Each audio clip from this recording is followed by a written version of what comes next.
Tiruvuru MLA Kolikapudi Srinivas ఏం చేసినా ఈయన సంచలనమే అని చెప్పొచ్చు. ఈయన 48 గంటలు అధికార పార్టీకి టైం ఇచ్చాడు. కేశినేని చిన్ని ఎంపీ తన అనుచరుడైన రమేష్ రెడ్డి మీద చర్యలు తీసుకోకపోతే నేను రాజీనామా చేస్తానని. అయితే అది గిరిజన మహిళతో ఆయన మాట్లాడిన మాటల విషయంలో ఒక డెడ్ లైన్ అయితే విధించాడు అధికార పార్టీకి.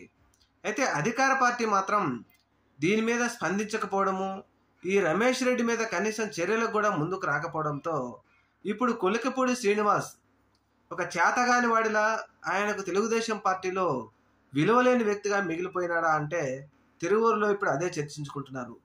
ఎందుకంటే ఈయనకు ఆవేశం ఎక్కువ, ఆలోచన తక్కువ. ఆవేశంలో ఏదో చేసేస్తాడు, తర్వాత ఏమీ చేతగానిలాగా మిగిలిపోయాడు అంటూ ఇప్పుడు చర్చించుకుంటున్నారు. మరి కొలికిపూడి శ్రీనివాస్ 48 గంటలు తగ్గిన తర్వాత రాజీనామా చేస్తానన్నాడు. మరి ఇప్పటికైతే రాజీనామా చేయలేదు. రాబోయే రోజుల్లో రాజీనామా ఏమైనా చేస్తాడా లేదా అనేది చూడాలి.